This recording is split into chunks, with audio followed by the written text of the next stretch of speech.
Spoilers ahead for the whole special. I'm just laying it all out there. The 1985 cinematic masterpiece that is the He-Man and She-Ra Christmas special.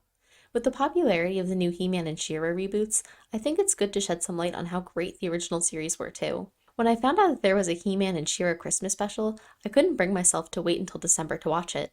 And to me, older shows like this are reliable. I know the heroes will win, and I know I'm going to have a good time. Just because something is predictable and tropey doesn't make it bad. I mean, the plot may have been objectively messy and the pace kind of off, but if the audience is having a good time watching it, isn't that what matters most? And let me start by saying I'm by no means educated in the lore of this universe. I must not be, because when Queen Marlena started talking about back on Earth, I was confused. You know, it reminds me of how we used to get ready for Christmas at this time of year. Christmas? What's that? An Earth holiday? But that's me problem, so be it. Anyway, Queen Marlena is telling the Eternians about Christmas, magic of the holiday, blah blah blah. It's funny to me because the He-Man universe seems so separated from Earth, the viewer's reality, and yet it keeps getting connected back to it. I mean, the 1987 Masters of the Universe movie does this as well, so perfectly may I say, but it does beg the question, are Eternia and Etheria in the same universe as us? Or do they possess machines that travel universes instead of physical distance? In the end, we really aren't meant to dwell on logic as much as just enjoying the fun of it. So to summarize, Adam and Adora and their friends of Eternia and Etheria are preparing for their first birthday as reunited siblings. Queen Marlena starts reminiscing about Christmas, and Orko accidentally sets off a spy rocket and lands on Earth. Once again, how close is Earth? I am genuinely curious.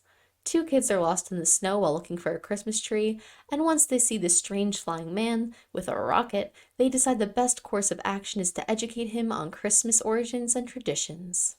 Back on Eternia, the gang realizes Orko is missing, and Man-at-Arms says he needs a water crystal to operate his transport beam. She-Ra offers to go to Etheria to try to obtain one, and with Mermissa's help, She-Ra easily defeats the beast monster. Creative name, yes. And there were also some monstroids and manchines. With the crystal's power, Orko can finally get back home, and he takes Alicia and Miguel, the two Earthlings, with him. And their biggest worry right now in this sci-fi universe is whether or not they'll miss Christmas. This is when the movie goes from good to great because Skeletor comes in. Horde Prime, who is more gaseous than in the reboot, senses that there is goodness on Eternia and is like, oh no, not in my house. He sends Skeletor and Hordak, unironically one of the best animated duos of all time, to go and stop it. And obviously every villain knows that the best time to abduct two children is when they're in the middle of singing a bright-eyed Christmas song. The Monstroids take the kids from Hordak, but the Manchines save the kids, and genuinely, whoever wrote this script is doing God's work. Japan! There's a Monstroid just around the corner! So by now you're probably thinking, how can this movie possibly get any better? Skeletor takes the troublesome Tots and the random Manchine puppy and stops He-Man and She-Ra from following him. And here's the thing, aren't we all just Skeletor apologists? Instead of crushing Swiftwind, he merely encases him to slow the heroes down. Wholesome. So Hordak messes with Skeletor's plan and the bony boy ends up in the snow stranded with the kids. And it's so funny because they're like, Mr. Skeletor, be nice, it's Christmas. And when they say they're cold, he says he doesn't care, but then he makes them coats. And then they say that they can't leave the puppy, and he says he doesn't care, but then he takes the puppy anyway. Genuinely, my standards for men are so high because of Skeletor. Tell me more about this Christmas. So as the kids explain the meaning of Christmas to Skeletor, and this special raises from A tier to S tier, I find myself wishing more of it could be Skeletor focused.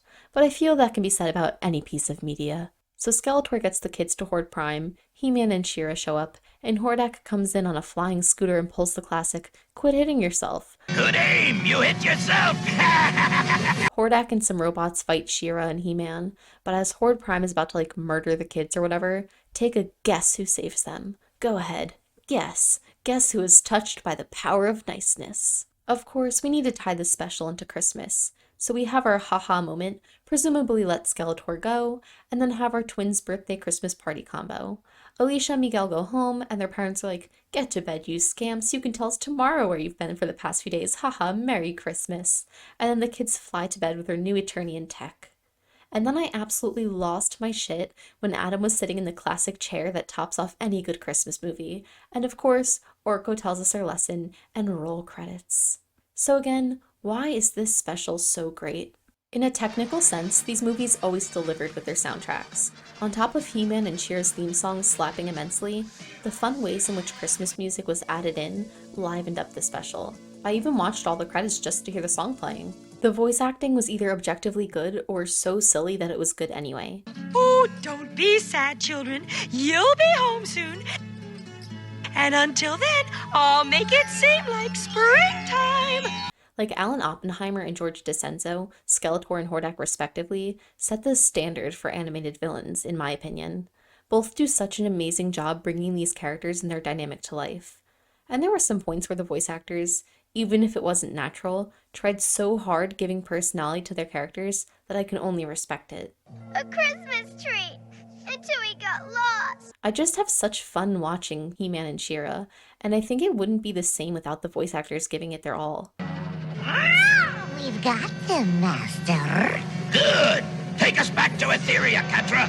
In this special particularly, Skeletor, Alan Oppenheimer, was really shining, but is that even a surprise? I don't know what's coming over me. But whatever it is, I don't like it. Every line he delivered was better than the last, and it's so quotable, a true testament to an excellent show. I will say I do have criticism to provide as much as I love the special. Once again, this movie is meant to make the viewer have a good time, so it's not that deep. But I felt the way they tried to tie in the Christmas plot was extremely loose. The only thing that made this a Christmas special were the fact the Earth kids were mentioning it every few minutes and the ending was Adam dressed as Santa. But the special is only 45 minutes, so I guess that doesn't leave a lot of room. Either way, I'm adding this special into my yearly winter roster because why not? The other criticism I have, and this is so nitpicky, is the way that Manchine Puppy licks. Like, the licking sound was bad the first 2 times, and then it kept happening and happening and happening, and I wanted to cry. This sound is my villain origin story.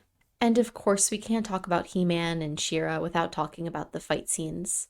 In my opinion, things from this time period I watched more with an ironic lens, and I know that sounds pretentious and annoying, but I don't actually think it's that cool that he's like lifting someone up with one hand and spinning them around and throwing them really far. However, I think it's very goofy and silly, and it's fun. And I don't think that's a bad way to look at it, but I do think it's something that you have to be expecting. Because if you go into any of these specials and you're expecting genuinely good fight scenes, you're gonna be disappointed. It actually reminds me a bit of that Teen Titans Go episode where they talk about older animation and the limitations that had versus newer animation. So while you couldn't do as much with the older style of animation, the amount of character it has and stylization more than makes up for that. And I've always felt that way about She-Ra and He-Man. I mean, their transformations alone in the soundtrack, you just get so immersed in the world of it. So while my complaint of wishing there was more Christmas in a Christmas special may seem dire, it really isn't because the colors of the special were so lively and the script was so humorous that I had such a fun time watching it anyway. I guess the nice thing is that even if you're someone who isn't into Christmas, this movie is a good watch because it's 70% Skeletor being best girl and 30% one-liners. So what's not to like?